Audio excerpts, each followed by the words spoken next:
কাল থেকে একদম ৬টায় উঠে পড়তে বসব, কিন্তু অ্যালার্ম অফ করে আবার ঘুম দিই, উঠে দেখি 10টা। কাল অবশ্যই ভোর থেকে সারাদিন 12 ঘন্টা পড়ব, কিন্তু ঘুমাতে যাবার আগে হিসাব করে দেখি 1 ঘন্টা 20 মিনিটও পড়া হয়নি। পড়তে পড়তে ঘুম এসে গেছে, যাই 30 মিনিটের ন্যাপ নিয়ে আসি। উঠে দেখি 2 ঘন্টা প্লাস শেষ।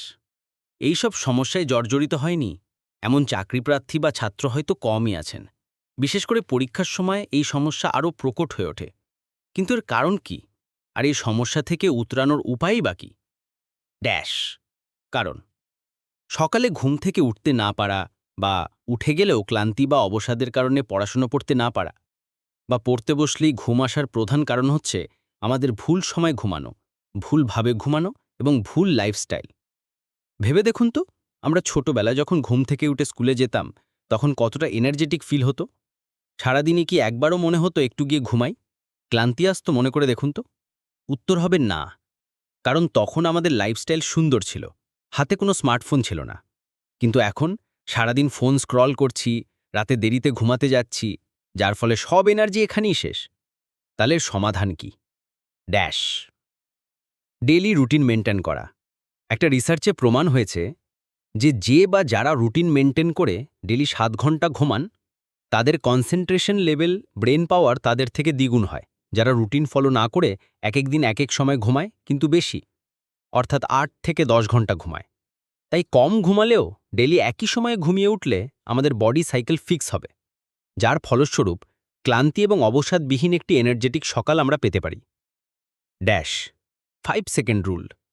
ডিসিশন নিতে 5 সেকেন্ডের অধিক সময় ব্যয় করলেই সেখানে বিঘ্ন চলে আসে। তেমনি সকালে অ্যালার্ম কানে পৌঁছার সাথে সাথেই উঠে যেতে হবে। গুগল থেকে লাউড অ্যালার্ম ডাউনলোড করে সেট করে রাখবেন। জাস্ট একটা অ্যালার্ম দেবেন আর সাথে সাথে উঠে যাবেন।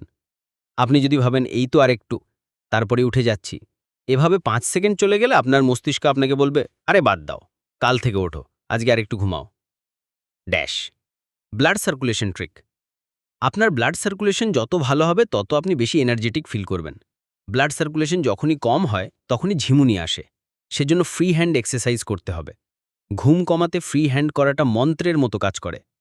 Dash writing trick. যখনই পড়তে বসবেন তখনই লিখবেন। যা পড়বেন, ক্লাসে যা শুনবেন সব লিখবেন। যত লিখবেন আপনার হাত মুভ করবে, তত ব্লাড ফ্লো বাড়বে এবং ঘুম আসবে না। Dash it less. ভরপেট খেয়ে দিয়ে পড়তে বসে যদি ভাবেন জম্পেশ একটা পড়া হবে, তাহলে আপনি ভুল ভাবছেন। ভরপেট খাবার খাওয়ার পরে আপনার শরীরের সমস্ত অক্সিজেন সেই খাবার হজম করতে ব্যস্ত হয়ে পড়বে। ফলে স্বাভাবিকভাবেই মস্তিষ্কে অক্সিজেন সার্কুলেশন কমে যাবে এবং ঘুম আসবে। তাই অল্প অল্প করে দুবারে খান, একবারই বেশি খেয়ে পড়তে বসবেন না। Dash avoid dark environment. যেখানে পড়বেন সেখানে অবশ্যই পর্যাপ্ত আলো থাকবে। দিনের বেলায় পড়লে যেন পর্যাপ্ত সূর্যের আলো প্রবেশ করে এমন স্থানে বসবেন পড়তে। আর সন্ধ্যার পরে ঘরে যাতে পর্যাপ্ত লাইটিং থাকে সেই ব্যবস্থা রাখবেন।